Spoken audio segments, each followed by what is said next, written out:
ಆ, ಇನ್ನು ಅಪರ್ಣ ಅವರ ಜೊತೆಗೆ ನಟಿಸಿದಂತಹ ಸ್ನೇಹಿತೆಯೂ ಆಗಿರುವಂತಹ ಶ್ವೇತಾ ಚಂಗಪ್ಪ ಅವರು ದೂರವಾಣಿ ಸಂಪರ್ಕಕ್ಕೆ ಸಿಕ್ಕಿದ್ದಾರೆ. ಮೇಡಮ್ ನಮಸ್ತೆ. ನಮಸ್ತೆ. ಮೇಡಮ್, ಸುದ್ದಿ ತಮಗೂ ಕೂಡ ತಲುಪಿದೆ ಅನ್ಕೊಂತೀನಿ, ಏನು ಹೇಳ್ತೀರಿ ಅಂತ? ಹೌದು, ಅಂದರೆ ಮಧ್ಯಾಹ್ನ ಒಂಚೂರು ವಿಷಯ ಗೊತ್ತಾಯ್ತು. ಅವ್ರು ಒಂದು ಸ್ವಲ್ಪ ಹುಷಾರು ತಪ್ಪಿದ್ದಾರೆ ಅಂತ. ಆಗ್ಲಿಂದನೇ ನನ್ನ ಮನಸ್ಸು ಸರಿ ಇರಲಿಲ್ಲ. ಏನು ಹೇಳಲಿ ನಾನು, ಈ ಒಂಥರ ಮಾತಲ್ಲಿ ಹೇಳೋಕ್ಕಾಗಲ್ಲ ಈ ದುಃಖ ಹೇಗಿದೆ ಅಂತ. ತುಂಬ ಒಳ್ಳೊಳ್ಳೆ ಸಮಯಗಳನ್ನ ಕಳೆದಿದ್ದೀವಿ ನಾವು. ಅಪರ್ಣ ಅವರು ಪ್ರೀತಿಯಿಂದ ನಾವೆಲ್ಲರೂ ಅಪ್ಪು ಅಂತ ಕರಿತಾ ಇದ್ವಿ ಅವ್ರನ್ನ. ಆ್ಯಂಡ್ ತುಂಬ ಲವಲವಿಕೆಯ ವ್ಯಕ್ತಿ ಅವರು. ತುಂಬ ಲವಲವಿಕೆ, ಜೀವನೋತ್ಸಾಹ ತುಂಬ ಇತ್ತು ಅವರಲ್ಲಿ. ಆ್ಯಂಡ್ ಯಾವಾಗಲೂ ನಾವೇನು ಗಂಭೀರವಾದಂಥ ಅಪರ್ಣನ ನೋಡ್ತಿದ್ವಿ, ಅದರೊಂದು ಆಪೋಸಿಟ್ ಸೈಡ್ ಅಪರ್ಣನ ನಾವು ನೋಡ್ತಿದ್ವಿ. ಅಂದರೆ ಆಸ್ ಫ್ರೆಂಡ್ಸ್ ನಾವು ನೋಡ್ತಿದ್ವಿ. ತುಂಬ ಮಗುವಿನಂಥ ಮನಸ್ಸು. ಆ್ಯಂಡ್ ಆಲ್ಮೋಸ್ಟ್ ಒಂದು 7 ವರ್ಷ ಕೆಲಸ ಮಾಡಿದ್ದೀವಿ ನಾನು, ಅಪರ್ಣ ಅವರು ಒಟ್ಟೊಟ್ಟಿಗೆ ಕೆಲಸ ಮಾಡಿದ್ದೀವಿ. ಆ ಕೆಲಸಕ್ಕಿಂತ ಜಾಸ್ತಿ ಒಂದು ಒಳ್ಳೆ ಬಾಂಧವ್ಯ ಇತ್ತು ಅಪರ್ಣ ಅವ್ರ ಜೊತೆ. ಕೊನೆಯದಾಗಿ ಯಾವಾಗ ಭೇಟಿಯಾಗಿದ್ರಿ ಮೇಡಮ್? ತುಂಬ ದಿವಸ ಆಯಿತು ಇವರೇ. ಯಾಕಂದರೆ ನನಗೆ ಅಂದರೆ ಐ ಹ್ಯಾಡ್ ಅ ಬೇಬಿ.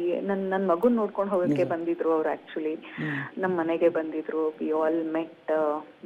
ಆಮೇಲೆ ತುಂಬ ಆ್ಯಕ್ಚುಲಿ ನಾನು ಪರ್ಸ್ನಲ್ ಲೈಫಲ್ಲಿ ನಾನು ತುಂಬ ಬ್ಯುಸಿ ಆಗಿಬಿಟ್ಟೆ, ಅವರು ಬ್ಯುಸಿ ಆಗಿಬಿಟ್ರು. ಸೊ ಹಾಗಾಗಿ ಈಗ ರೀಸೆಂಟಾಗಿ ನಾವು ಭೇಟಿ ಮಾಡೋಕ್ಕಾಗಿರಲಿಲ್ಲ.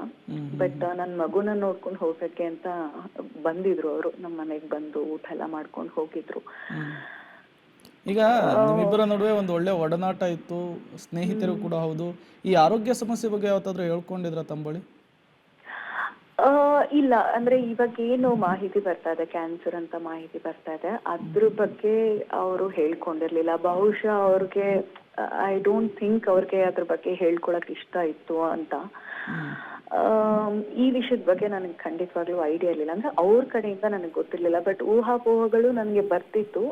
ನಾವು ನಮ್ಗೇನಂದ್ರೆ ಏನೋ ಲೈಕ್ ಯಾವುದೇ ಒಂದು ವಿಷಯ ಆದ್ರೂ ಅವ್ರ ಕಡೆಯಿಂದ ಬಂದ್ರೆ ಮಾತ್ರ ನಾವು ಅದನ್ನ ಓಕೆ ಇದು ನಿಜ ಅಂತ ಅಕ್ಸೆಪ್ಟ್ ಮಾಡ್ಕೋಬಹುದು. ಬೇರೆ ಯಾರೋ ಏನೋ ಹೇಳೋದು ಅಂತ ಅದನ್ನ ಹಾಗೆ ಫೋನ್ ಮಾಡಿ ಕೇಳೋಷ್ಟು ಏನೋ ಲೈಕ್ ಅದು ತುಂಬಾ ಅದ್ ಸೆನ್ಸಿಟಿವ್ ಅಂತ ಅನ್ಸಲ್ಲ ಅಲ್ವಾ? ಸೊ ಹಾಗಾಗಿ ನಾನು ಈ ವಿಷಯನ ಅವ್ರ ಹತ್ರ ಏನೋ ಕೇಳಿರ್ಲಿಲ್ಲ. ಯಾಕಂದ್ರೆ ಏನೋ ಆ ತರದೊಂದು ವಿಷಯಗಳು ಬಂದಾಗ ಬಹುಶಃ ಅವ್ರಿಗೂ ಇರ್ಬೋದೇನೋ, ಅಂದ್ರೆ ಬೇಡ ಹೇಳ್ಕೊಳ್ಳೋದು ಅಂತ ಇತ್ತೇನೋ.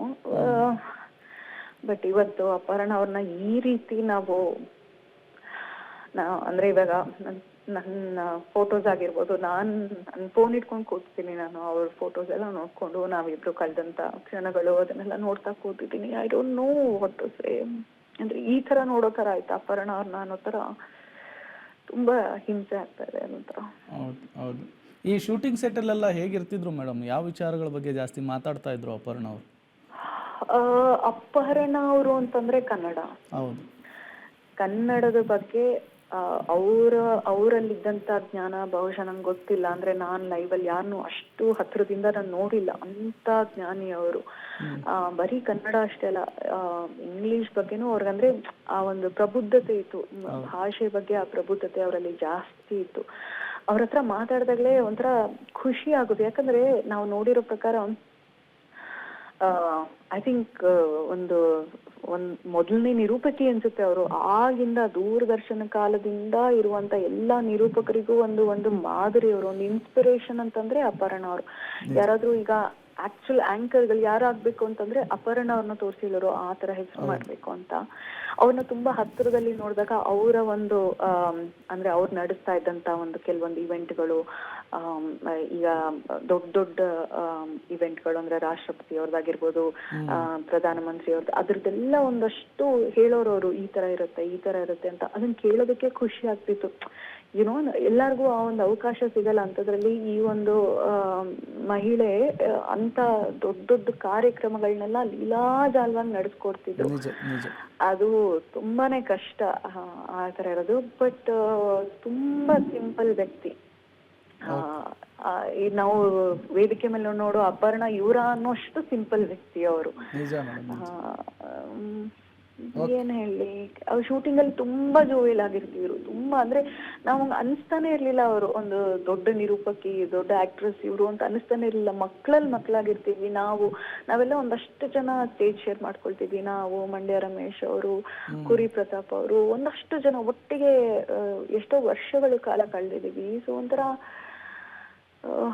ಅನ್ನಿಸ್ತಾ ಇರ್ಲಿಲ್ಲ ದೊಡ್ಡ ನಿರೂಪಕಿ ಜೊತೆ ನಾವೆಲ್ಲರೂ ಇದೀವಿ, ಕೆಲಸ ಮಾಡ್ತಿದೀವಿ ಅಂತ ಅನ್ನಿಸ್ತಾ ಇರ್ಲಿಲ್ಲ.